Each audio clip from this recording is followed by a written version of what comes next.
कारबाही गर्न नसक्ने हुती भएका मान्छे समूह किन बस्नु पर्यो? कि त उहाँले त्यो व्यक्तिलाई सजाय गर्नु पर्यो, हैन भने फर्केर पार्टी चलाउनु पर्यो। अग्निसार कोटाले हो, थुप्रै यस्ता पात्रहरू छ। बाटोबाट निस्किँदाखेरि आम नेपालीलाई यो कहाँबाट यसको अनुहार हेरिहाले जस्तो लाग्छ कि नेपालका बुद्धिजीवीहरू आइना बन्न सकेन, लेन्स मात्र बन्यो। नेताको घर खर्चको लागि संहिता ल्याउने हो र?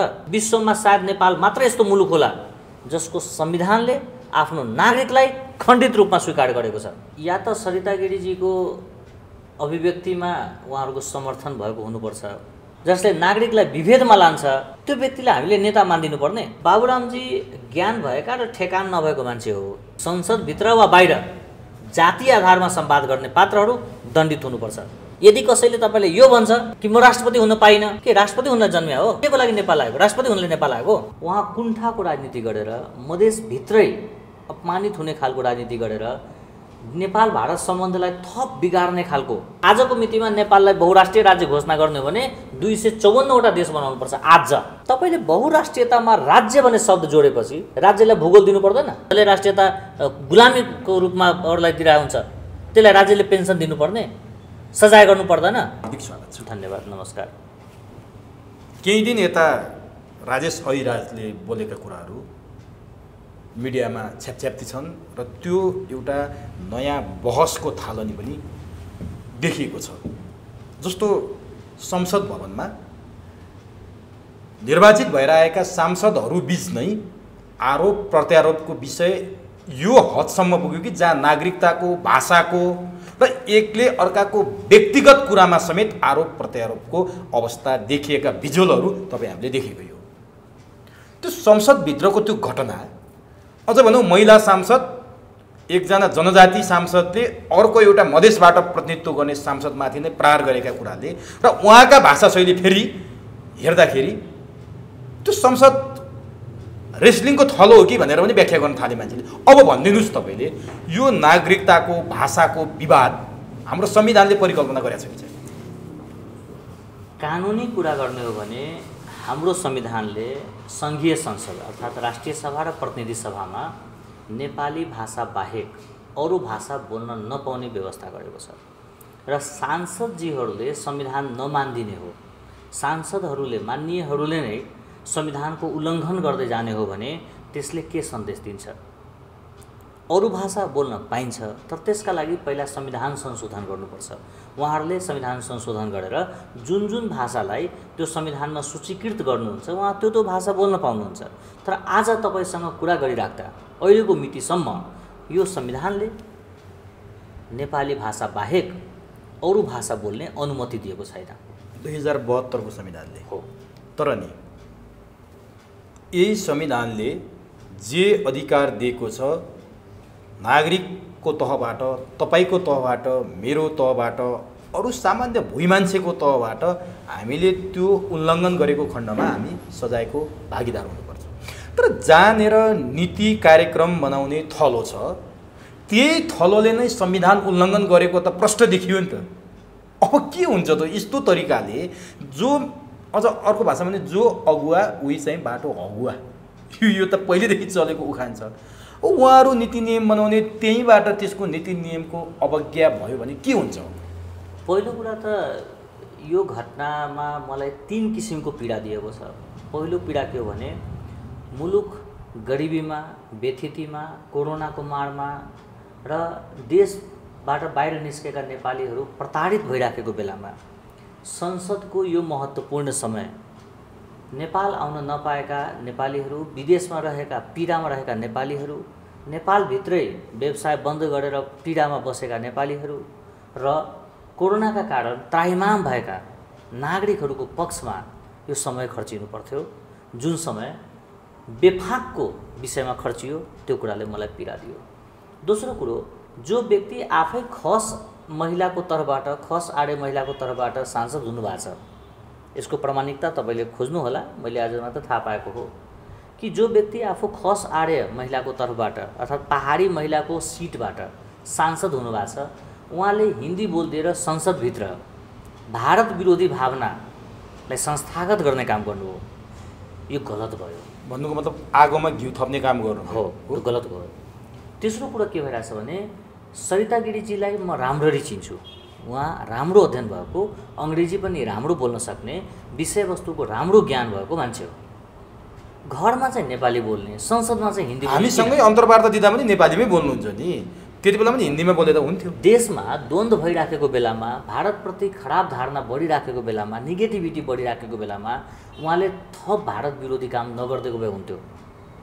किनभने भारतमा हिन्दी र नेपाली जस्तै 22वटा भाषालाई सूचीकृत गरिएको छ, जुनसुकै भाषा बोल्न पाइन्छ त्यहाँ। तर हाम्रो नेपालको संसदमा त्यो व्यवस्था छैन। तपाईँ जुन मुलुकको सांसद हुनुहुन्छ त्यही मुलुकको संविधान मान्नुपर्छ।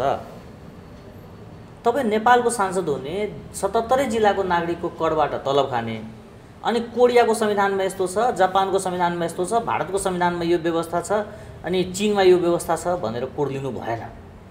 तपाईँ जुन मुलुकको सांसद हुनुहुन्छ त्यो मुलुकको संविधान मान्नु पर्यो र तपाईँलाई योभन्दा फरक भाषा बोल्ने रहर छ भने पहिला संविधान संशोधन गर्नु पर्यो, त्यसपछि बोल्नु पर्यो। अब आयो दोषको कुरामा। म यो दोषमा सरिता गिरिजीलाई मात्र दोषी हेर्दिनँ। त्यो संस्थाको अगुवा सभामुखको पनि दोषी छ। राज्यको विषम परिस्थितिमा मूल विषयभन्दा फरक विषयमा यदि उनका मान्य यत्र तत्र जथाभावी बोल्दै हिँडेछ, यदि देशको अखण्डताको विरुद्धमा बोल्दै हिँडेछ, यदि उनका सभासदहरू संसदभित्र र बाहिर देशलाई अहित हुने खालको, नागरिकमा द्वन्द्व दूरी बढ्ने खालको भूमिकामा छ भने कि सभामुखले कारबाही गर्नु पर्दैन? कारबाही गर्न नसक्ने हुती भएका मान्छे सभामुख किन बस्नु पर्यो? 77 जिल्लाको नागरिकले मत दिएर उहाँलाई सम्मान गरेर सम्मानीय, मान्य पनि होइन सम्मानीय पदमा बसाइसकेपछि उहाँले देशको पीडा, जनताको आवश्यकता र सांसदको भूमिकामा सन्तुलन गर्न सक्नुहुन्न? गर्नुहुन्न नि किन बसिराख्नु भएको छ? यो अब सभामुखतिर नैतिकताको प्रश्न पनि उठ्यो हो, सभामुखको मर्यादाको प्रश्न पनि उठ्यो हो, उठेन? अहिलेसम्म यो विषयमा जिम्मेवार पार्टी सत्तारूढ नेकपा, प्रमुख प्रतिपक्ष नेपाली काङ्ग्रेस, स्वयं सरिता गिरीले प्रतिनिधित्व गर्ने पार्टी जनता समाजवादी अहिलेको अवस्थामा र अन्य पार्टीहरू चाहिँ किन मौनता साधेर बसेका होला? मलाई लाग्छ सभामुखको भूमिका कस्तो हुन्छ भनेर प्रतीक्षारत होला। अझ पनि सिक्दै हुनुहुन्छ होला हो? त्यो सिक्ने ठाउँ होइन। भनेपछि कस्तो हुन्छ होला भनेर प्रतीक्षारत भनेको के भन्नु सक्नु? त्यो के हो भने सभामुखले यथासक्दो चाँडो यो कुरालाई शान्त गर्ने र संविधानले दिएको अधिकारभन्दा बाहिर सांसदलाई नजान दिने त्यो अभिभावकको भूमिका सभामुखले बेहोर्नुपर्छ। एउटा सांसदले अर्को सांसदलाई अपशब्द बोल्ने होइन, त्यसको नियन्त्रण सभामुखको हातमा छ। तर सभामुखको भूमिका नै शङ्कास्पद देखियो। हिजोको संसद बैठकमा सभामुखले यही विषयमा एकजना सांसदले कुरा उठाउन खोज्दा मैले यो रुलिङ गरिसकेका छु, त्यसकारण मेरो ध्यानाकर्षण भइसकेको छ, यो विषयमा प्रवेश नगर्नुहोस् भनेर भन्नुभएको थियो हिजो। यदि उहाँले भनेको कुरा मान्दैन भने कि त उहाँले त्यो व्यक्तिलाई सजाय गर्नु पर्यो, होइन भने फर्केर पार्टी चलाउनु पर्यो। अग्नि सापकोटाले हो सभामुख म चलाउन सकेन, म पार्टीमै फर्किन्छु भन्नु पर्यो भन्नु खोज्नु भयो कि भन्नु पर्यो कि होइन भने रुलिङ गर्नु पर्यो, कानुन बमोजिम सजाय दिनु पर्यो, निलम्बन गर्नु पर्यो। त्यो अधिकार छ सभामुखसँग त कानुन अनुसार? छ त, हेर्नुहोस् न, छ त। त्यसो भए सभामुखलाई काहीँ कतैबाट प्रेसर पो छ कि? त्यो ठाउँ प्रभाव र दबावमा बस्ने ठाउँ हो। तर कतिपय मान्छेले त सभामुख मात्रै होइन, देशकै प्रमुख नेताहरू जसले उहाँलाई सभामुख बनाए उहाँहरू नै प्रभाव र दबावमा हुनुहुन्छ भनेपछि सभामुखलाई पनि कतैबाट प्रभाव पो पारिएछ। तर संसदभित्रको गतिविधिको नैतिक जिम्मेवारी त उहाँले लिनुपर्छ नि। अब उहाँमाथि प्रश्न उठ्यो, हो उहाँको क्षमतामाथि प्रश्न उठ्यो। अब भन्नुहोस्, सभामुख जुन पार्टीबाट आउनुभएको थियो, अहिले त उहाँ स्वतन्त्र हुनुहुन्छ, अर्को प्रमुख प्रतिपक्ष पार्टी, स्वयं सत्तार त्यो सरिता गिरी आबद्ध पार्टी र अन्य पार्टीहरू चाहिँ किन नबोले होला? या त सरिता गिरीजीको अभिव्यक्तिमा उहाँहरूको समर्थन भएको हुनुपर्छ, त्यही भएर बोल्नु भएन, अथवा संसदभित्रको कुरा हो, सभामुखले नै कारबाही गरोस्, हामी किन बोल्ने भनेर मौन बस्नु भएको हुनुपर्छ। दुईटा कुरा चाहिँ हुनसक्छ। अब यही विषयमा मैले सरिता गिरी स्वयंसँग अन्तर्वार्ता गर्दाखेरि अब तपाईँले भनिदिनुहोस्, योभन्दा अगाडिको 47 सालको संविधानमा संसदमा हिन्दी अथवा अरू भाषामा बोल्ने काहीँ कतै उल्लेख थियो कि थिएन? माओवादीहरू जङ्गलबाट बाहिर आउँदा एकैपटक 82 जना सांसद छिराए। ती निर्वाचित थिएन, जनप्रतिनिधि थिएन, गोजीबाट नाम निकाले छिराइदिए। पूर्व श्री 5ले मृतप्राय रहेका संसदलाई पुनर्जीवित गरिदिनु भयो। के हामीले त्यसैलाई आधार बनाएर अब संसदमा निर्वाचन नगरौँ, यिनीहरूको 5 वर्षको म्याद कटाएर 6 वर्ष पारौँ, फेरि मृतलाई जिन्दा गरौँ भन्ने हो कि? अथवा अब सांसदहरूको चयन नगरौँ, गोजीबाट नाम झिकौँ, उनलाई नै संसद लैजाउँ भन्ने हो कि? हामीले के गर्ने? पुराना अप्रजातान्त्रिक असंस्कारी खराब कामहरूको पुनरावृत्ति गर्ने हो अथवा अहिलेको कानुनले दिएको दायराभित्र बसेर व्यवहार गर्ने हो? सांसद संविधानभन्दा माथि हो या संविधान सांसदले मान्नु पर्दैन बाँकीले मान्नुपर्छ भन्ने धारणा हो? आजको मितिमा धारणा के हो? मैले तपाईसँग अन्तर्वार्ता लिइराख्दा संसदभित्र हिन्दी भाषाको विवाद नेपाल भारत सम्बन्धलाई थप बढी विवादित गर्ने, संसदभित्र हिन्दी भाषाको विवाद गैर कानुनी विवाद हो, दण्डनीय विवाद हो, संसदभित्र हिन्दी भाषाको विवाद देशको मुख्य समस्याभन्दा बाहिर लगेर हाम्रो समय बर्बाद गर्ने विवाद हो। हिन्दी लिङ्क ल्याङ्ग्वेज हो, कसको लागि? मधेसको लागि भनेपछि त्यो लिङ्क त त्यहाँ गएर फिट गर्नु पर्यो नि। मधेसमा जाँदा तपाईँ हिन्दीमा बोल्नुहोस्, संसदभित्रको लिङ्क ल्याङ्ग्वेज होइन नि हिन्दी। तर नि यो 47 सालको संविधानमा के थियो व्यवस्था?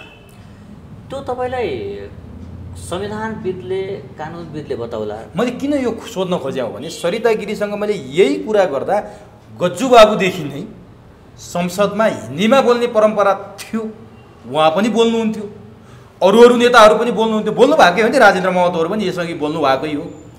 अनि उहाँले यो दलिल पेश गर्नुभयो है, सबै बोल्दै आयो, मैले पनि बोल्दै।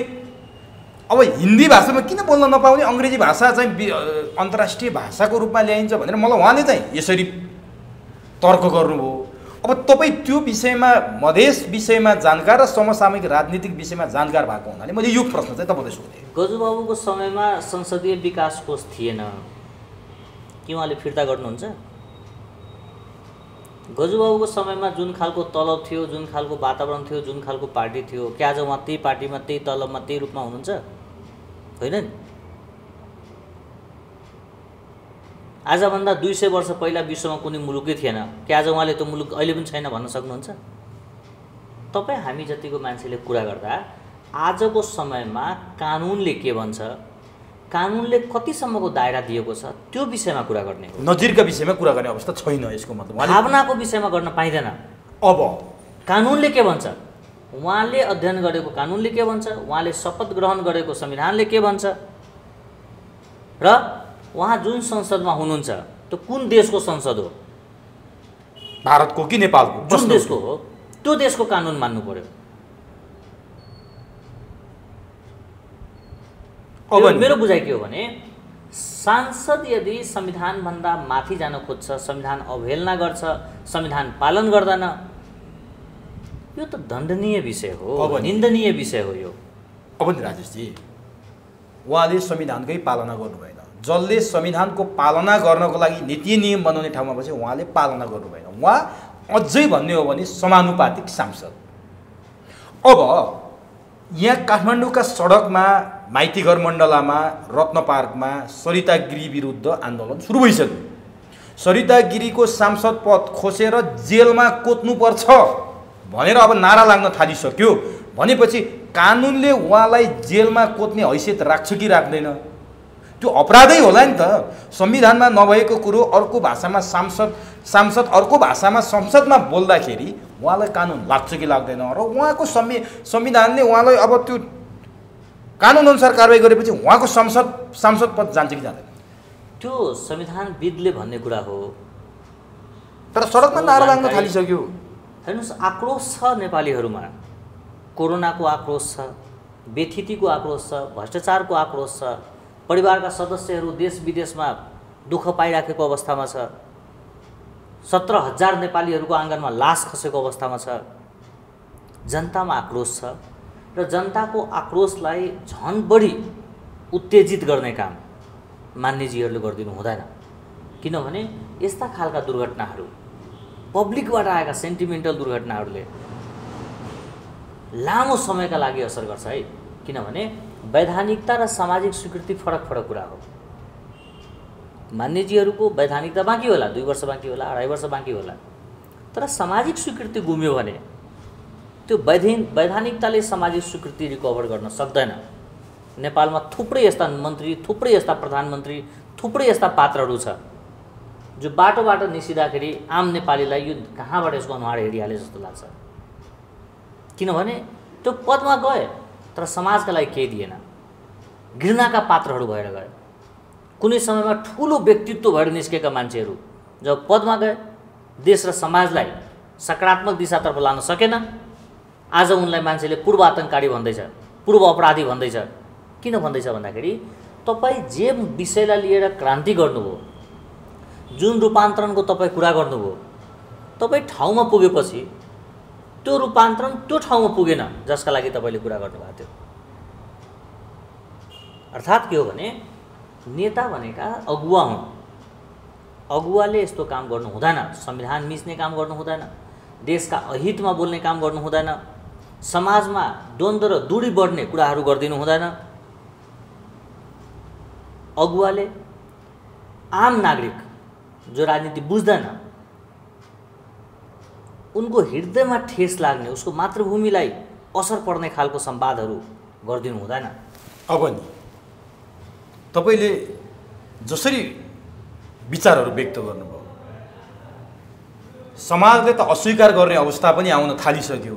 किनभने त्यसका बाइचिटाहरू देखिन थालिसक्यो।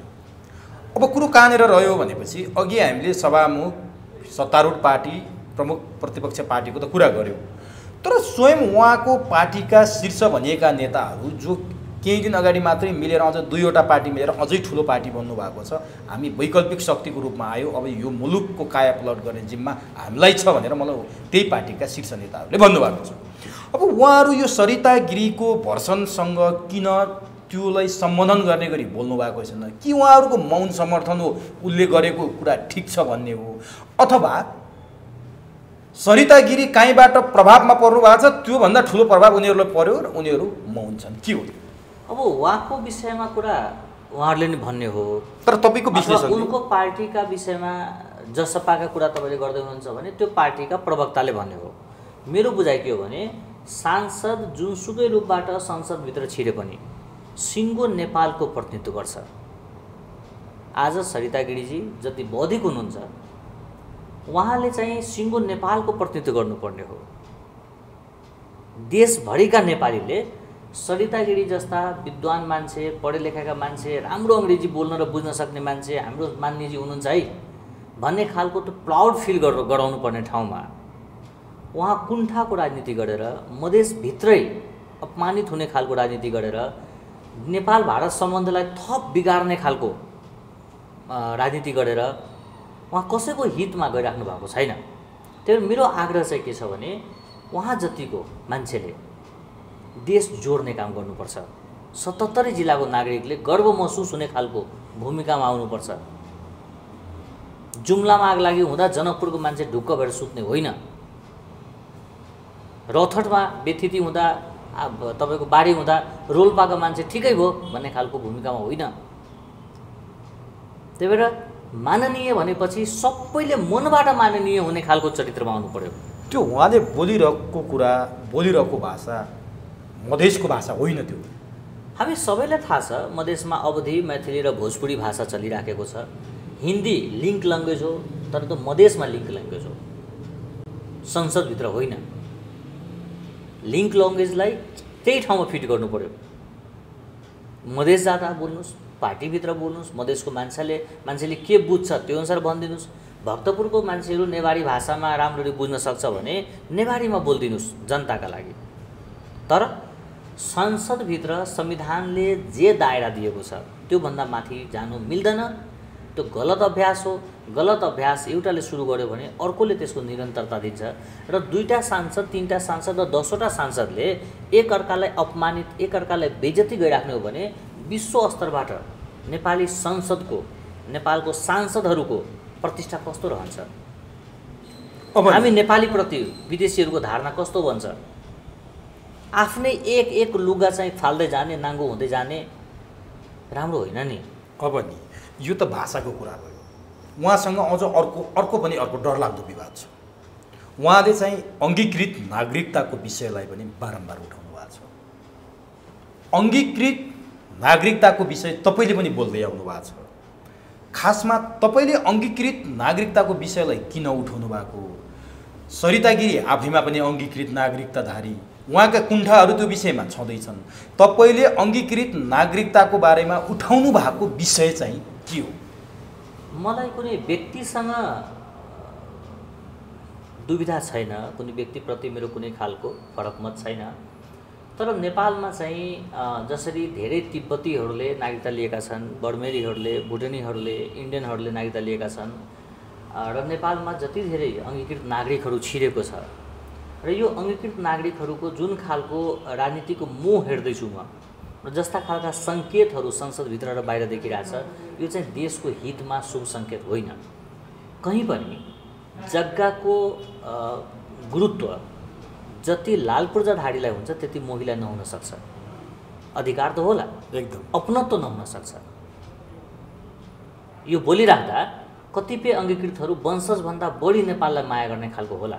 उहाँहरूसँग माफी माग्दै म के भन्छु भने देश निर्माण गर्ने क्रममा नेपाल भर्खर आफ्नो खुट्टामा हुने, स्वावलम्बी हुने, देशभक्तिको भावना जगाउने, जातीय राष्ट्रवादभन्दा माथि उठेर साझा राष्ट्रवाद, देश प्रेमको भावनामा गइराखेको बेलामा अहिले हामी अङ्गीकृतलाई राजनीतिक अधिकार नदिउँ भनेर म आज मात्र बोलेको होइन। म धेरै दिनदेखि बोल्दैछु कि अहिलेको समयमा नेपालको माटो सुहाउँदो र नेपाललाई नेपालीहरूकै हातमा राख्ने हो भने अङ्गीकृत नागरिकलाई राजनीतिक अधिकार नदिउँ, उहाँहरूलाई सबै खालको अधिकार दिउँ, बाँकी सबै खालको अधिकार दिउँ, सम्मानित जीवनको अधिकार दिउँ, व्यापार गर्ने अधिकार दिउँ, मानव सबै कानुनको लागि सदुपयोग गर्ने अरू नेपाली सराउने अधिकार दिउँ। तर राजनीतिक अधिकारबाट वञ्चित गर्नुपर्ने कारण के छ भने हामी कहाँ विभिन्न खालका विदेशी एजेन्टहरू, विभिन्न खालका एनजिओ आइएनजिओहरू, विभिन्न खालका द्वन्द्व उद्यमीहरू, विभिन्न खालको जातीय क्षेत्रीय वर्गीय राजनीति गर्नेहरूको भिड यति धेरै छ कि हरेक विषयमा हरेक घटनामा मान्छेले जात हेर्न थालिसक्यो, हरेक लेखमा हरेक अन्तर्वार्तामा मान्छेको थर खोज्न थालिसक्यो। यति धेरै सेक्सनमा हामी डिभाइड हुँदै गइराखेको छौँ। कुन जमानामा कसले गल्ती गरे, त्यसको कुन जात थियो, त्यसको आधारमा उनका सन्तानले गाली खाइराखेको अवस्था छ। र यतिसम्म छ कि जुन जातले, जुन परिवारले, जुन वर्गले नेपालमा शासन गर्यो, आज उनको सन्तति यही नेपालभित्र आरक्षण मागिराखेको छ। गोपालवंशी महिषपालवंशीहरूले शासन गरे, मधेसीहरूले आरक्षण मागिरहेछ। किराँतवंशीहरूले शासन गरे, राई लिम्बू साथीहरूले आरक्षण मागिराख्नु भएको छ। शासककै सन्तान आरक्षण मागिराखेको बेला हो यो। यस्तो बेला हो जहाँ हामीले सिङ्गो जात धनी र गरिब छुट्याइराखेको छौँ। धनी र गरिब जात हुँदैन, व्यक्ति हुन्छ, परिवार हुन्छ। रोग व्यथिति अशिक्षा जातका आधारमा हुँदैन, परिवारका आधारमा हुन्छ, व्यक्तिका आधारमा हुन्छ। तर आरक्षण कसरी दिएको छ? जातका आधारमा दिएको छ, समुदायको आधारमा दिएको छ। भनेपछि तराईका जमिनदारले जुम्लामा ढुङ्गा भएको खेत खन्दै गरेको खसलाई शोषक भनेर गाली गरिराखेको अवस्था छ। के यो सही राजनीति हो? भक्तपुरले बिगाडेको नेपाल हो र होइन नि? त्यही भएर आरक्षण भनेको 20 वृक्ष हो, सबलीकरणमा जानुपर्छ, आरक्षण 100% हटाउनुपर्छ भन्ने एउटा मान्यता। दोस्रो, अङ्गीकृतलाई राजनीतिक अधिकार दिनु हुँदैन भन्ने मेरो दोस्रो मान्यता। तेस्रो, नेपालीहरूको भूमि भावना र भविष्यलाई संरक्षण गर्ने हो भने नेपालमा एक देश दुई दल र तीन प्रदेश हुनुपर्छ। त्योभन्दा बढी हुनु हुँदैन। यहाँ आउँछु। तपाईँले अङ्गीकृत नागरिकताधारीलाई राजनीतिक अधिकार दिन हुँदैन भन्नुभयो, अनि अर्को एउटा सङ्केत गर्नुभएको थियो तपाईँले नेपालै नरहने अवस्था पनि हुनसक्छ भन्नुभयो। त्यो दिने हो भने नेपाल रहन्छ, नेपालीहरूको हातमा रहँदैन। त्यही त हो, नेपालीहरूको हातमा नेपाल रहँदैन भन्नुको मतलब अङ्गीकृतधारीहरूको भित्री मकसद र भित्री लक्ष्य भनेको नेपालको सत्ता आफ्नो हातमा लिने नै छ र? त्यस्तो पाउनु भएको छ? कुनै पनि ठाउँमा तपाईँले फिजीकरणको कुरा पनि पटक पटक उठाउनु भएको छ क्या, यही भएर म सोध्दैछु। अग्राधिकार कसले पाउने?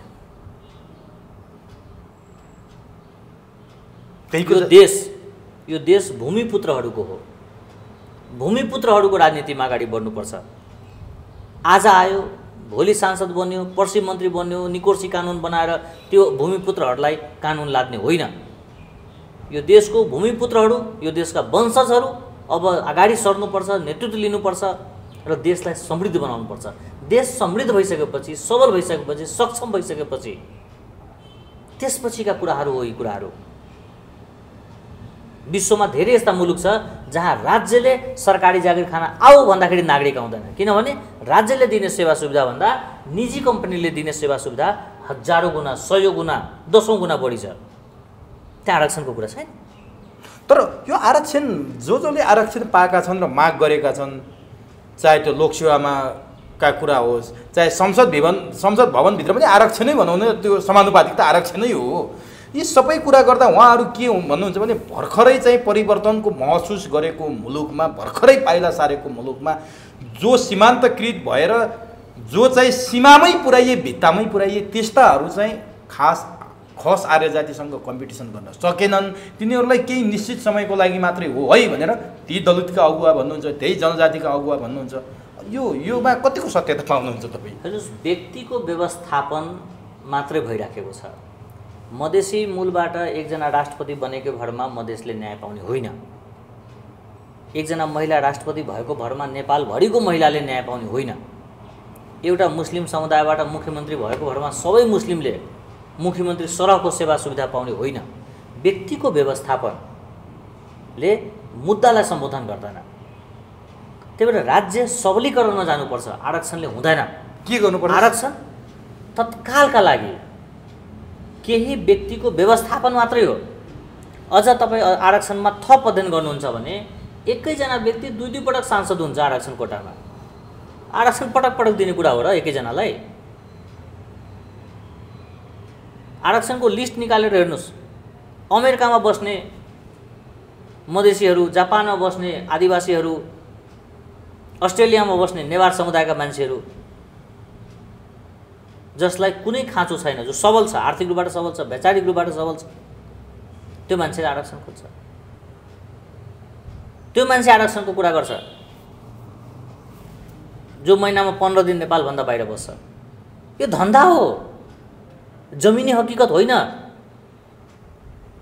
राज्यले नागरिकलाई सबल बनाउने हो, राज्यले नागरिकलाई खण्ड खण्डमा ल्याउने होइन। आरक्षण दिएर झन् कमजोर पनि हुन्छ होला है। आरक्षणले जातिहरू टुक्रिन्छ। जस्तै हिजोसम्म समग्र मधेसी एक ठाउँमा थियो, आरक्षणका कुराहरू आए, मधेसमा ब्याकवर्ड फरवर्डको कुराहरू आयो, हिन्दू मुस्लिमका कुराहरू आयो, पूर्व र पश्चिमका कुराहरू आयो, थारू र नन थारूका कुराहरू आए, समाज खण्डित हुँदै गयो, दलित र महादलितका कुराहरू आए। राज्यले नागरिकलाई खण्डित गर्ने त्यति मात्र होइन। तपाईँको यो लोकप्रिय कार्यक्रम भन्छु, विश्वमा सायद नेपाल मात्र यस्तो मुलुक होला जसको संविधानले आफ्नो नागरिकलाई खण्डित रूपमा स्वीकार गरेको छ। आफ्नो सन्तानलाई खण्ड खण्डमा राख्ने संविधानले नागरिकलाई मधेसी कौमा, दलित कौमा, जनजाति कौमा, खस कौमा लेख्ने हो।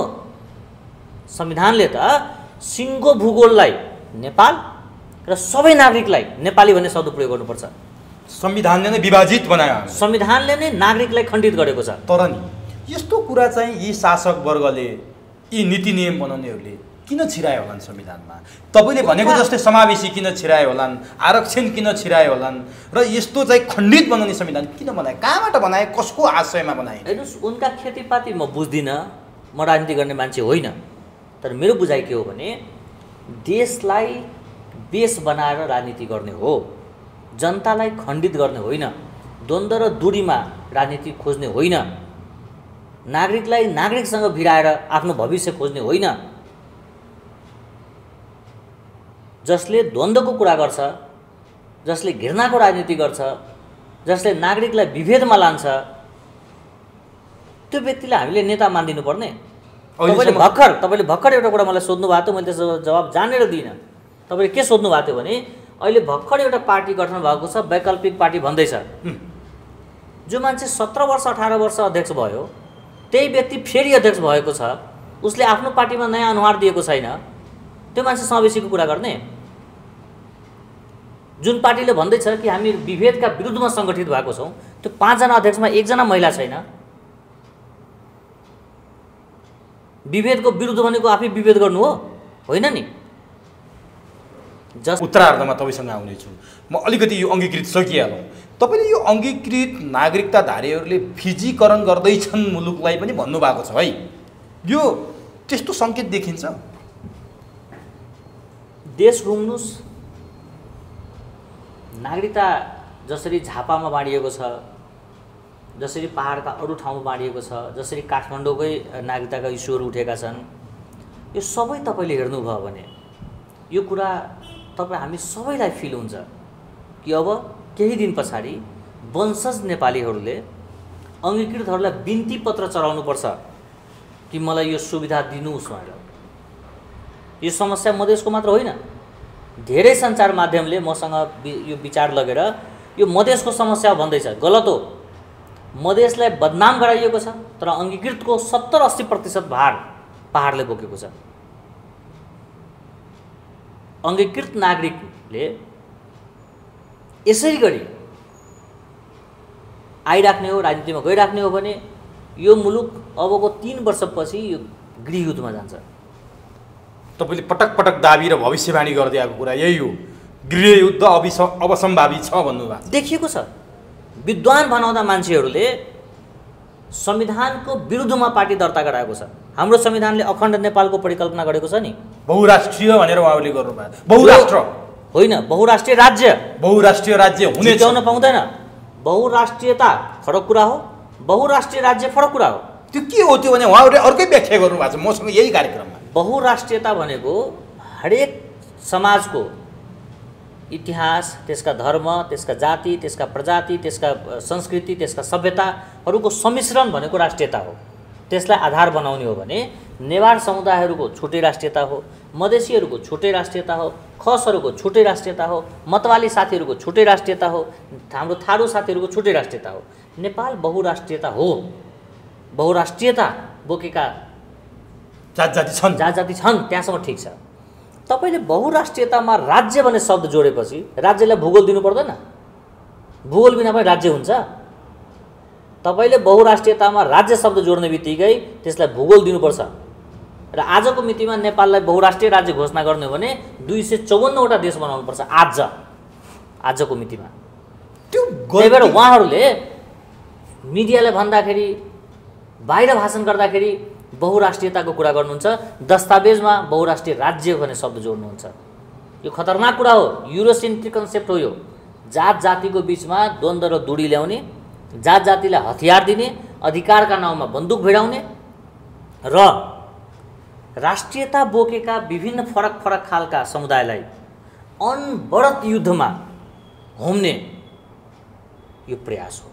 त्यो तर्फ उहाँहरू अग्रसर भएको हो। त्यो शब्दले भन्छ, व्यवहारलाई मलाई थाहा छैन, त्यो हेर्न बाँकी छ। तर बहुराष्ट्रिय राज्य भनेको संविधानका विरुद्धमा प्रयोग भएको शब्द हो।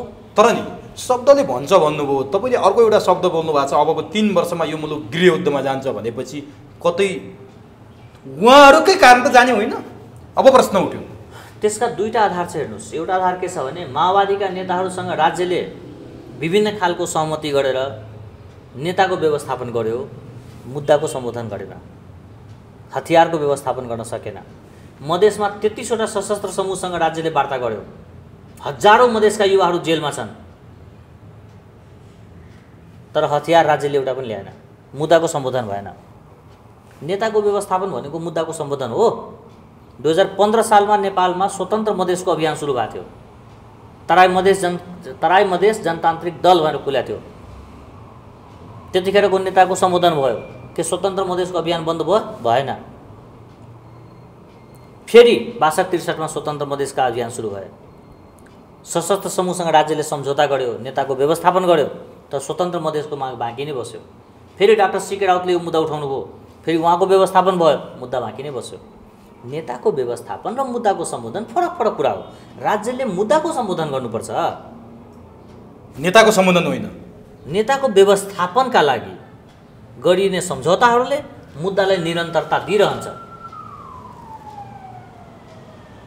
भनेपछि हामी कहाँ गरिबी, अशिक्षा, व्यथिति, बेरोजगारी, अवसरका लागि मारामार, कुटाकुट, बाँच्नका लागि सङ्घर्ष गर्नुपर्ने, नुनका लागि लड्नुपर्ने यस्तो ठाउँमा जहाँ हजारौँ नेपालीहरू एक थान चप्पल लाउन सकिराखेको छैन, जहाँ वर्षमा भात खान पायो भने भगवानलाई धन्यवाद दिन्छ, त्यो मुलुकको नेताले यस्ता खालका व्यवहार गर्न मिल्छ? अब नि 7-7वटा प्रदेश बनाउने। म आउँछु त्यो तपाईँसँग अझ त्यो विषय त मेरो गम्भीर छँदैछ। अब मैले यहाँ जोड्न खोजेको कुरा अङ्गीकृतको बारेमा तपाईँले भनिहाल्नुभयो, तर जो सांसद संसदमा विवादित हुनुहुन्छ नागरिकता र भाषाको कारणले, उहाँको चाहिँ दलिल र प्रश्न असन्तुष्टि के छ भने यो मुलुकले मलाई राष्ट्रपति हुन रोक्यो, प्रधानमन्त्री हुन रोक्यो, म किन हुन नपाउने भनेर उहाँले मेरै कार्यक्रममा भन्नुभयो। उहाँको ख्वाब त्यहाँ छ। अझ तपाईँ अझै यो अङ्गीकृत नागरिकताले राजनीति गर्न नपाउने भन्दै हुनुहुन्छ। अब के हुन्छ, कसरी मिल्छ यो कुरो? मेरो उचाइ 5 फिट 1 इन्ची मात्रै हो। नेपाली सेना, नेपाल प्रहरी र सशस्त्र प्रहरीको भर्नाका लागि 5 फिट 2 इन्ची चाहिन्छ। अब मैले चाहिँ नेपाली सेनाले मलाई मधेसी भएको कारणले विभेद गर्यो, नेपाल प्रहरीले मलाई बाहुन भएको कारणले विभेद गर्यो, अथवा सशस्त्रले मेरो भुँडी बाहिर निस्केर विभेद गर्यो भन्न मिल्दैन। त्यो उचाइ पुर्याउनु पर्थ्यो। मैले न्यूनतम शर्तहरू पालन गर्नु पर्थ्यो। मैले सरिता गिरीजीलाई वा राजेशलाई वा तपाईँलाई केन्द्रमा राखेर कानुन बन्ने होइन, देशलाई केन्द्रमा राखेर बनाउने हो। भने म जस्तै मधेसीहरूले बनेन, म जस्तै अङ्गीकृतवालाहरूले बनेन भने नेपालीहरूको भूमि, भावना र भविष्यलाई आधार बनाएर कानुन बन्ने हो। त्यो व्यक्ति को बन्यो को बनेन यी तफसिलका कुरा हो। अनुहार हेरेर कानुन बन्ने होइन। होइन, मेरो आमा अङ्गीकृत हुनुहुन्छ अनि मैले आफ्नो आमाको भविष्य हेर्ने कि देशको भविष्य हेर्ने? म आफ्नो परिवारको भविष्य हेर्ने कि मेरो राष्ट्रको भविष्य हेर्ने? मैले आफ्नो समुदायको भविष्य हेर्ने कि मेरो सिङ्गो देशको भविष्य हेर्ने? कुन तहमा बसेर सोचिराख्नु भएको छ? यदि कसैले तपाईँले यो भन्छ कि म राष्ट्रपति हुन पाइनँ, के राष्ट्रपति हुन जन्म्या हो? के को लागि नेपाल आएको? राष्ट्रपति हुनले नेपाल आएको? हेर्नुहोस्, देश रहे हामी बसिरहने हो। भोलि नेपाल रहेन भने के को अङ्गीकृत, के को बहिष्कृत, के को वंशज, के को पहाडी, के को मधेसी, देशै नरह्यो भने के को? भनेपछि यो अङ्गीकृत नागरिकले राजनीतिमा उपल्लो तहदेखि राजनीति गर्न पाउनुपर्छ भन्ने माग मधेसको होइन, सिङ्गो देशको होइन, सिङ्गो देशको होइन। जति पनि मान्छे वंशज छन् उनको काँधमा पहिलो जिम्मेवारी हो राष्ट्रलाई समृद्ध गर्ने। र राष्ट्र समृद्ध गर्ने बेलामा उहाँहरूलाई अङ्गीकृत साथीहरूलाई तत्कालको लागि विश्राम गर्न लगाउनुपर्छ। यो मधेसको मात्र समस्या होइन, तर यो सिङ्गो देशको कुरा हो। नागरिकताको कुरा आउँदाखेरि सधैँ मधेस किन जोडिन्छ? किनभने सञ्चार माध्यममा मधेसको पकड छैन। यहाँको बुद्धिजीवीहरूमा पार्सियल थट छ। यहाँका विद्वान वक्ताहरूले काठमाडौँमा पनि नागरिकता किन बेच हुन्छ भने मान्नुहुन्न, झापामा मान्छे नागरिकता लिइराखेको छ भने मान्नुहुन्न। यो मानसिकता हो, तर पार्सियल मानसिकता हो। नागरिकताको विवाद आउँदाखेरि नि जब मधेसका मान्छेहरूले नागरिकता पाएनन् भन्ने कुरा सबैभन्दा बढी चर्को रूपमा आउँछ। मधेसका मान्छेले नागरिकता पाएनन् भनेर मधेसका मान्छेको लागि अनुकूल नागरिकता ऐन बनाउने मधेसकै नागरिकको लागि हो है भनेर भनिन्छ, देखाइन्छ, र मधेसका नागरिकको आवरणमा भारतीय नागरिकले मधेसबाट नागरिकता लिए भनेर पटक पटक आरोप लगाइन्छ। यो के हो? हेर्नुहोस्, यो नागरिकताको विधेयक संसदबाट पास भयो र संविधानमा लेखियो भने के त्यसको लाभ मधेसले मात्र पाउने हो कि सिङ्गो देशले भन्यो संविधानमा लेखिएका कुराहरू भूगोलमा आधारित कानुन हो छैन नि, सिङ्गो देशको कुरा हो। त्यो यहाँ त के छ भने जुन पार्टीको जन्म बनारसमा भयो त्यो राष्ट्रवादी भए, जसको जन्म सर्लाहीमा भयो त्यो क्षेत्रीय भयो, विखण्डनकारी भयो। जुन पार्टी 25 वर्षदेखि काठमाडौँकै उपत्यकाको एउटा जिल्लामा सीमित छ त्यो राष्ट्रिय नेता भए, जो 32वटा जिल्लामा संरचना बनाएको छ त्यो क्षेत्रीय नेता भयो। जुन पार्टीको भातृ सङ्गठन नेपाल बाहिर छ त्यो देशभक्तहरूको पार्टी छ, जसले जीवनमा कुनै पनि आन्दोलन नेपालभन्दा बाहिर गरेन, सीमासम्म मात्र गयो, त्यो पनि 10 गज नेपालकै, त्यो चाहिँ विखण्डनकारी भयो। मानसिकतामा समस्या छ। मैले सधैँ भन्ने गर्छु कि नेपालका बुद्धिजीवीहरू आइना बन्न सकेन, लेन्स मात्र बन्यो।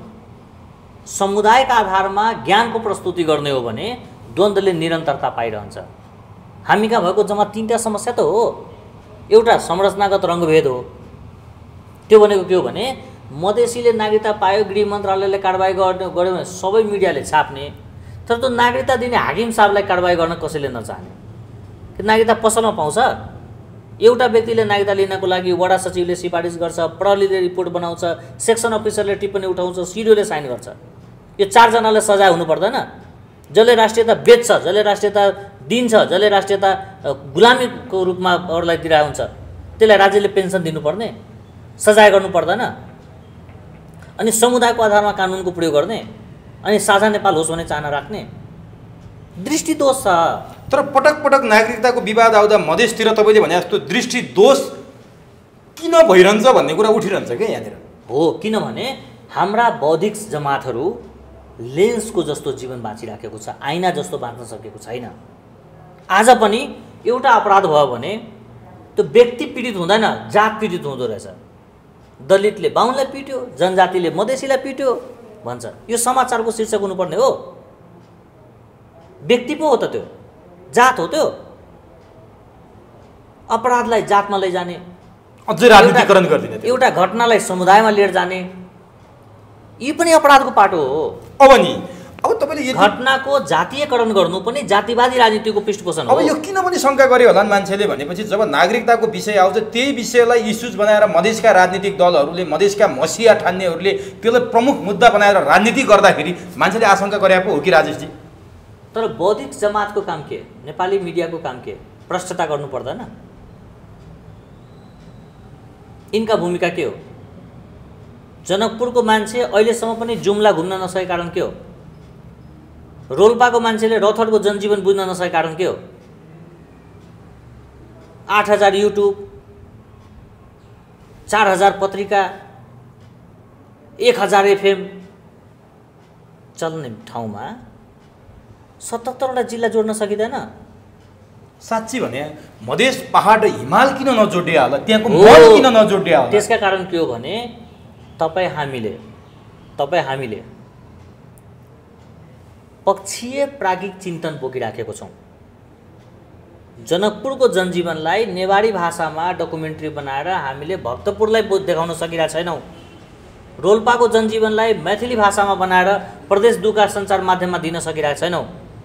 जुन देशमा राज्यले नै रेसिकल मिडिया चलाउँछ, नेपाल टेलिभिजनको 5वटा स्टेसन छ, कुनै पनि स्टेसनमा आधा घण्टा मधेस छैन। गोर्खापत्रको 18 पृष्ठमा आधा पृष्ठ मधेस छैन। राज्यले साम्प्रदायिक सञ्चार माध्यम चलाउने मुलुकमा साझा नेपाल भन्छ। त्यही भएर संरचनागत रङ्गभेद पहिलो समस्या हो। दोस्रो समस्या भनेको पक्षीय प्राज्ञिक चिन्तन। त्यो भनेको के हो भने एउटै देशमा एउटै कानुन लागू भएको ठाउँमा 17000 मान्छे मारेको चाहिँ क्याबिनेटमा बस्ने, अनि 10-5 जना मान्छे मारेको जेल बस्नुपर्ने। रेशम चौधरी जेलमा हुने र माओवादीका सांसदहरू संसदमा हुने, यो रङ्गभेद हो, पक्षीय प्राज्ञिक चिन्तन। यसैको कारणले मन मिल्न सकेन हो, पहाड र तराई जोडिन सकेन हो। देश साझा हो, कानुन साझा हो र नेपालका न्यायमूर्तिहरू नेपालका हुन् भन्ने विश्वास हुन नसक्या हो। भनेको अपनत्व फिल नभएको, न्याय फिल नभएको। ठिक छ, तर तपाईँले जति तर्क गर्नुभयो यो कुराले तपाईँले बोल्ने कुरा र मधेसका नेताले बोल्ने कुरामा केही न केही यही मैले फरक पाएँ। तपाईँले गरेका कुराहरू मधेसले बोकेका कुराहरूभन्दा सङ्घीयता विरोधी जस्ता पनि तपाईँले बोलेका कुराहरू यहाँ देखिन्छन्। तपाईँ सङ्घीयता चाहन्न जस्तो लाग्छ। अघि नै तपाईँले थोरै कुरा उल्लेख गर्नुभएको थियो राज्य कति हुनुपर्ने त्यो बारेमा। के साँच्चैकै मधेसले उठाएको विषयसँग राजेश अहिरको ऐक्यबद्धता नभएको हो? तपाईँ त्यसमा फरक मत राख्नुभयो? मधेस केन्द्रित नेता भनेको मधेस होइन, प्रष्ट हुनुहोस् है। नारायणमान बिजुक्सेजीले नेमकिपाको लेटर प्याडमा कुनै प्रस्ताव अगाडि सार्नुभयो भने त्यो प्रस्ताव नेमकिपाको प्रस्ताव हुन्छ, सबै नेवारहरूको प्रस्ताव हुँदैन।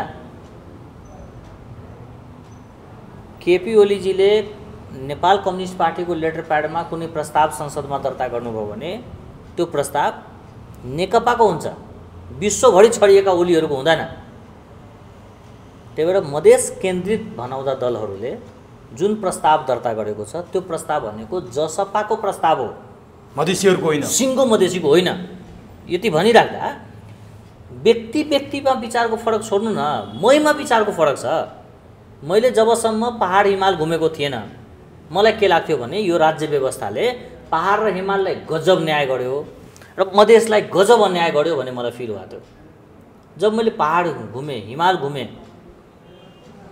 मलाई के फिल भयो भने यो राज्यले सिंहदरबारलाई व्यवस्थित गर्न सकेको छैन, कीर्तिपुरमा रोजगारी दिन सकेको छैन, भक्तपुरमा कृषि क्रान्ति लग्न सकेको छैन, ललितपुरमा रहेका नेवारहरूलाई नेपाली भाषा सिकाउन सकेको छैन। मेरो गुनासो कम हुँदै गयो होला। केही परिवारहरू चिरकालसम्म राज्य दोहन गरे होला, तर एउटा परिवार वा एउटा जात वा एउटा व्यक्तिले दोहन गर्यो भन्दैमा उसको थर मिल्ने सबैलाई गाली गर्ने, उसको जात मिल्ने सबैलाई गाली गर्ने, उसको समुदाय मिल्ने सबैलाई गाली गर्ने, यो अपराध हो। यसलाई रोकिनुपर्छ। संसदभित्र वा बाहिर जातीय आधारमा संवाद गर्ने पात्रहरू दण्डित हुनुपर्छ। समाचारमा जातीयताको गन्ध आउनु भएन। म लडेँ भने राजेश ऐराज लडेको, मधेसी लडाइ होइन, मधेसी लडाइ होइन। भनेपछि तपाईँ सङ्घीयताको विरोधी हो? होइन, मेरो बुझाइ के हो भने सङ्घीयता जनतालाई राहत दिनको लागि ल्याइएको व्यवस्था मात्र हो, उपलब्धि होइन। मैले यो रङको कोटको ठाउँमा अर्को रङको कोट लायो भन्दैमा मेरो विचारमा परिवर्तन आउँदैन। लुगाले, व्यवस्थाले खासै परिवर्तन आउँदैन, त्यसको प्रयोगले परिवर्तन आउने हो। यदि सङ्घीयताले भ्रष्टाचार जन्माउँछ, सङ्घीयताले जातिवाद जन्माउँछ, सङ्घीयताले गरिबी जन्माउँछ, सङ्घीयताले व्यथिति जन्माउँछ भने मलाई त्यस्तो सङ्घीयता चाहिँदैन। सङ्घीयता नेताको व्यवस्थापनको लागि ल्याउनु पर्ने जुन बाध्यता थियो त्यो गलत हो। नेपाल जस्तो मुलुकमा सङ्घीयताको संरचनाप्रति मेरो विमति छ। अझै मेरो म सकिहाल्छु। नेपाल जस्तो मुलुकमा जम्मा 3टा प्रदेश हुनुपर्छ, 24 जिल्लाको, र हरेक प्रदेशले भारत र चीनको सीमा छुने गरी, हरेक प्रदेशले पहाड हिमाल पाउने गरी 3टा मात्रै प्रदेश हुनुपर्थ्यो यदि सङ्घीयता देशका लागि ल्याएको हो भने। तर यहाँको सङ्घीयता त जातको लागि ल्याइएको रहेछ, धर्मको लागि ल्याइएको रहेछ, व्यक्तिका लागि ल्याइएको रहेछ। नेताहरूमा कोटा पुग्दैन भनेर थपुन त एउटा प्रदेश, उहाँलाई मुख्यमन्त्री बनाउँ त भन्ने ल्याइएको रहेछ। नेताको घर खर्चको लागि सङ्घीयता ल्याउने हो र? जुन सङ्घीयताले नेपालीहरूको भूमि, भावना र भविष्यको सुरक्षित गर्दैन त्यो संरचना राम्रो होइन, यो द्वन्द्व ल्याउँछ। तर त्यही जसपा भनौँ न अब बनेको पार्टीले अझै 11 प्रदेशको कुरा गर्दैछ, तपाईँ 3 प्रदेशको कुरा गर्नुहुन्छ। सङ्घीयता हाम्रो मुद्दा हो, हामीले मधेस आन्दोलन भयो 62-63 पछिको मधेस आन्दोलनको रापले जन्माएको मुद्दा हो, हामी सफल भयौँ, हाम्रो मुद्दा सफल भयो भन्नुहुन्छ। अनि त्यहाँको मधेसी जनताको माग होइन यो? अब भनिदिनुहोस् तपाईँले। यो सङ्घीयताको मुद्दा सही अर्थमा भन्नुहुन्छ भने गजेन्द्र नारायण सिंहजीले सुरु गर्नुभएको, रामनारायण सिंहले निरन्तरता दिनुभएको मुद्दा हो। यो राजपाको जसपाको मुद्दा होइन। जसको इतिहास हो, जसको लगानी हो, त्यसलाई सम्झिनुपर्छ उहाँहरूले। यति भनिराख्दा सङ्घीयता भनेको एउटा व्यवस्था हो, यो ठुलो उपलब्धि होइन क्या, व्यवस्था मात्रै हो। मैले के भन्दैछु भने जुन सङ्घीयताले देशमा थप गरिबी ल्याउँछ, अथवा अझै प्रश्न बुझौँ, जुन देशले आफ्नो नागरिकलाई सिटामोल जीवनजल उपलब्ध गराउन सकेको छैन, जुन देशले आफ्नो नागरिकलाई जन्मेको बच्चालाई पोषण दिन सकेको छैन, जुन देशले आफ्नो नागरिकलाई शिक्षा दिन सकेको छैन, त्यो देशमा 7वटा मुख्यमन्त्री राखेर करोडौँको खर्च गरेर के चाहिँ साबित गर्न खोजेको? किन चाहियो हामीलाई यति धेरै सांसद? किन चाहियो यति धेरै मन्त्री? टोल पछि मुख्यमन्त्री बनाउनु पर्ने? हामीले पालिदिनु पर्ने त्यो मुख्यमन्त्रीहरूलाई? जातको आधारमा मन्त्री बनाउने? जुन पार्टीले तपाईँलाई यो भन्दैछ कि संहिता हाम्रो माग हो, त्यही पार्टीले नेपालमा विभेदका विरुद्ध आन्दोलन गरेको हो कि होइन? मधेसीसँग विभेद भयो, हामी 33% मधेसीले न्याय पाएनौँ भनेर त्यत्रो आन्दोलन गरेर 118 जना मधेसीलाई बलि प्रदान गराएको हो कि होइन? त्यही पार्टीले जब प्रदेश नम्बर 2 मा सरकार बनायो, त्यहाँ कतिजना मधेसी के अरे पहाडी समुदायलाई मन्त्री दियो? प्रदेश नम्बर 2 भनेको जनकपुर मात्र हो, ढल्केबाट होइन, मलङमा मात्र हो, लालबन्दी होइन। प्रदेश नम्बर 2 मा 40% को हाराहारीमा पहाडी समुदायका मान्छेहरू छन्। उनलाई समावेश गर्नु पर्दैन? एउटा विभेदका विरुद्धमा तपाईँ टेबल ठोक्ने अनि आफू चाहिँ फेरि विभेद गर्ने? प्रदेश 2 का 6वटा मन्त्रीमा एकजना महिला छैन। यो हो राजनीति? जनतालाई दुविधामा आफूलाई सुविधामा राख्नेलाई राजनीति ठान्नुहुन्छ उहाँहरू? यो देश हितमा होइन। भनेपछि यो मधेसी जनताको माग होइन। मधेसी जनतालाई शान्ति, समृद्धि र विकास चाहिएको छ। कतिवटा मुख्यमन्त्री बन्छ त्यो मधेसी जनताको माग होइन। तर मधेसी जनतालाई हुलाकी सडक चाहिएको छ। भौतिक योजना मन्त्री कतिजना मधेसी बन्यो त्यो सरकारको विषय होइन। मधेसी जनतालाई स्वास्थ्यमा सहुलियत चाहिएको छ। को चाहिँ मधेसी के स्वास्थ्य मन्त्री बन्यो त्यो सरकारको विषय होइन। तर त संहिताले मात्रै त्यो कुरा पुरा हुन्छ भन्नुहुन्छ त उहाँहरु? यो भ्रम हो, यो भ्रम हो, यो झुट हो। अब संहिताले पुरा भएको भए 2 वर्षमा प्रदेश सरकारले कतिवटा अस्पताल बनायो? तथ्याङ्क दिनु पर्दैन? अब म अन्तिममा छु। अब कार्यक्रम पनि लामो भयो, तपाईलाई यो विषय सोध्नै पर्छ। अहिलेको तातो विषय जस्तो राष्ट्रिय जनता पार्टी र समाजवादी पार्टी एकीकरण भए, तपाईँ तराईको धेरै जानकारी राख्ने भावनाले, हुन त तपाईँ समग्र राजनीतिकै जानकारी राख्नुहुन्छ, यो मैले सोधिहाल्छु। त्यहाँनिर बाबुराम भट्टराई दिनभर अध्यक्षमै 3 जना अध्यक्ष भनेर चाहिँ लेखियो, बाबुराम भट्टराईको नाम पनि थियो। पछि टिपेक्सले मेटेर उहाँलाई चौथो वरियतामा चाहिँ देखियो। यो के हुनसक्छ? यसको सङ्केत के हो? यिनीहरू पदलोलुप हुन् अथवा के हो? अथवा त्यहाँ पनि तपाईँले भने जस्तो बाबुराम भट्टराईलाई मधेसमा एउटा पनि पहाडीय मन्त्री नभए जस्तो बाबुराम भट्टराईलाई त्यो अध्यक्ष यस्तै कारणले रोकियो। अरू के हुनसक्छ त्यहाँनिर? बहुअध्यक्षीय प्रणाली अविश्वासका प्रमाण हो। जब 2टा अध्यक्षले एकले अर्कालाई अध्यक्ष नमान्ने गुट व्यवस्थापनको परिणाम होतो, बथान व्यवस्थापनको परिणाम होतो। यदि प्रजातन्त्रमा विश्वास राख्छ र आफ्नो क्षमतामा विश्वास राख्छ भने एउटा पार्टीको एउटै अध्यक्ष हुनुपर्छ। एकभन्दा बढी अध्यक्षमा जानु भनेको के हो भने म उहाँलाई विश्वास गर्दिनँ, उहाँले मलाई विश्वास गर्नुहुन्न। र जब 2 जनाले एकअर्कालाई विश्वास गर्दैन भने बाँकी मान्छेले उहाँहरूलाई किन विश्वास गर्नुपर्ने? तर बहुअध्यक्षीय प्रणाली आफैमा अविश्वास, गुट व्यवस्थापन, बथान व्यवस्थापन र अध्यक्षकै कुर्सीमा तागत छ ममा तागत छैन भन्ने खालको हिंसाबोध हो एउटा कुरा। दोस्रो कुरो के हो भने पार्टी दर्ताको बेलासम्म नेताहरूको व्यवस्थापन भएको थिएन, टिपेक्स लाउनु पर्यो भनेपछि त्यो पार्टीले मुद्दाको बारेमा के सोचेको होला अहिलेसम्म? सबै जनतामाथि टिपेक्सै लाउने हो जसको हाइरार्की प्रष्ट छैन, जसको मुद्दा प्रष्ट छैन, नेता प्रष्ट छैन। 15 वर्ष 17 वर्ष अध्यक्ष भइसकेका व्यक्तिहरू फेरि अध्यक्ष भएको छन्। आफ्नै पार्टीको नयाँ पुस्तालाई मौका दिएको छैन, नयाँ अनुहार देखाएको छैन। जो विभेदका विरुद्धमा छु भन्छ तर उनकै 5 जनामा 1 जना महिला छैन। उनकै सङ्गठनमा विभेदमा परेका समुदायहरू, बैठाहरू, दासहरू, पासमानहरू, मुसरकाहरू साथीहरू कोही पनि छैन। त्यहाँ पनि त फेरि बाहुनकै बाहुल्यता हो। तर यो भ्रमहरू हो। बाबुराम भट्टराईलाई पनि तिनीहरूले यो गठनले र जसपाले अहिलेसम्म मेरो बुझाइमा यो नेताहरूको भविष्यलाई मात्रै सुरक्षित गरे हो, जनताको भविष्य होइन। तर बाबुरामको भविष्य पनि सुरक्षित गर्दैनन् भन्ने कुरा आयो। बाबुरामजी ज्ञान भएका र ठेकान नभएको मान्छे हो। वर्ष पछि पार्टी छोड्नुहुन्छ, यसको पनि म्याद पुग्छ, उहाँ पनि छोड्नुहुन्छ। हस्, धन्यवाद।